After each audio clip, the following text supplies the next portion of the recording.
Intelligent का इस्तेमाल हो रहा है। अगर आप नहीं सीखोगे तो कहीं ना कहीं पीछे रह जाओगे। बेसिक चीज़ तो मैं भूल ही गया। अगर आपको कंप्यूटर भी नहीं आता तो फिर सबसे पहले शुरुआत यहीं से करनी है। इससे बिल्कुल भी लापरवाही मत करना। किसी भी कीमत पर आपको बेसिक नॉलेज होनी ही चाहिए। ये कामयाबी का सबसे पहला और छोटा रास्ता है जिसमें आपको शुरुआत करनी है। अगर आपको कुछ भी नहीं आता फिर आपको बहुत काम करना है। आपके पास बिल्कुल भी 1 मिनट का भी समय नहीं होना चाहिए खाली बैठने के लिए और अपने समय को बर्बाद करने के लिए। सीखो।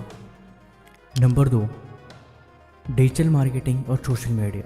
जी हाँ, आपको आजकल वीडियो एडिटिंग आनी चाहिए। आपको कस्टमर बनाने हैं, नए लीड जनरेट करने हैं, मार्केटिंग करनी है, फेसबुक पे एड्स, यूट्यूब पे एड्स, इंस्टाग्राम पे एड्स, ये सारी चीज़ें आपको सीखनी पड़ेगी। मार्केटिंग कैसे करते हैं, नए कैंपेन कैसे बनाते हैं, रिसर्च कैसे करते हैं, डेटा एनालिसिस करने के बाद अलग अलग कस्टमर तक उनके ब्रांड के हिसाब से रीच को कैसे पहुंचाया जाता है, ये सब कुछ आपको सीखना पड़ेगा। आने वाले समय में इनकी बहुत डिमांड है और ये सब स्किल्स हैं जिन्हें आप सीख सकते हो और आप अच्छे खासी अर्निंग कर सकते हो। Number 3, finance. देखो, पैसा कमाना और बात है लेकिन उसे बढ़ाना और संभालना दूसरी बात। इसीलिए आपको फाइनेंस की नॉलेज तो होनी ही चाहिए। मान लो आपने भविष्य में कोई व्यापार शुरू किया, आप पैसे भी कमाने लग गए लेकिन आपको पता ही नहीं है कि उन पैसों को लगाना कहाँ है, बचाना कहाँ है और कैसे बढ़ाना है।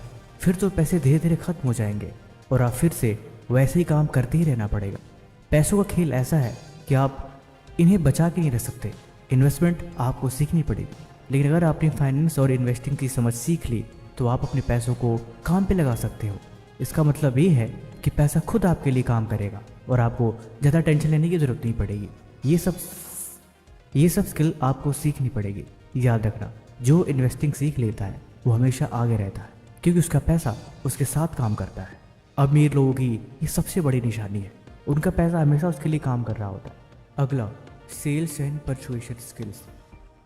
सबसे पहले आप एक बात समझो, सेल्स का मतलब कभी भी ये नहीं होता कि कोई सामान किसी को बेचना है। यार, ये तो बेचने का काम मैं नहीं करूँगा। सेल्स का असली मतलब होता है अपनी वैल्यू के सामान को दूसरे इंसान तक सही से पहुँचाना जिसको उसको वाकई में ज़रूरत है, और ये सब एक कम्युनिकेशन स्किल्स के जरिए भेजा जाता है। परसुएशन का मतलब होता है किसी को जबरदस्ती नहीं बल्कि समझदारी से अपनी बात के लिए राजी करवा लेना। अब आप सोच रहे होगे ये तो बिजनेसमैन लोगों के लिए, इसकी भला आपको क्या ज़रूरत। तो ध्यान से सुनो, आप हर दिन हर समय परसुएशन और सेल्स का इस्तेमाल करते हो, बस आपको एहसास नहीं होता। मैं आपको बता रहा हूँ कि इसी स्किल को आपको कैसे स्ट्रॉन्ग करनी है। जब आप अपने टीचर को समझाते हो कि सर मैंने होमवर्क नहीं किया था, कोई बड़ी दिक्कत आ गई थी, यानी कल मैं नहीं कर पाया था। जब आप किसी दोस्त को कहते हो कि चलो यार गेम खेलते हैं, उसका मन नहीं होता लेकिन उसके बाद भी वो मान जाता है। जब आप अपने माता पिता से कहते हो कि मुझे ये चीज़ चाहिए, आप मुझे ला के दो, कहीं ना कहीं आप उन्हें कन्विंस कर रहे हो, अपनी बात उनसे मनवा रहे हो।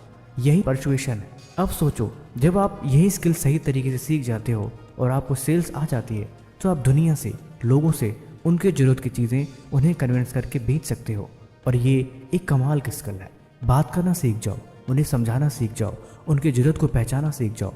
आप इस फील्ड में आगे निकल सकते हो। फ्यूचर में वही लोग सफल होंगे जिनको सिर्फ काम करना नहीं आता बल्कि अपने काम को दिखाना और बेचना और उन्हें लोगों को समझाना आता है। क्योंकि जब आप बहुत बड़े और बहुत अच्छा काम करते हो लेकिन इसके बाद भी जब आप सही लोगों तक नहीं पहुंचा पाते तो फिर आपकी सारी मेहनत बेकार हो जाती है। इसीलिए ये चीज़ आपको आनी चाहिए। आज की वीडियो में मैंने सिर्फ आपको इतनी चीज़ें समझाई है, बाकी मैंने थोड़ा ये वीडियो हट के बनाया। अगर आपने एंड तक इस वीडियो को देख लिया तो आप मुझे कमेंट में बताओ कि आप कहाँ से वीडियो देख रहे हो। तब तक मिलते हैं एक नई वीडियो के साथ अगले दिन। धन्यवाद।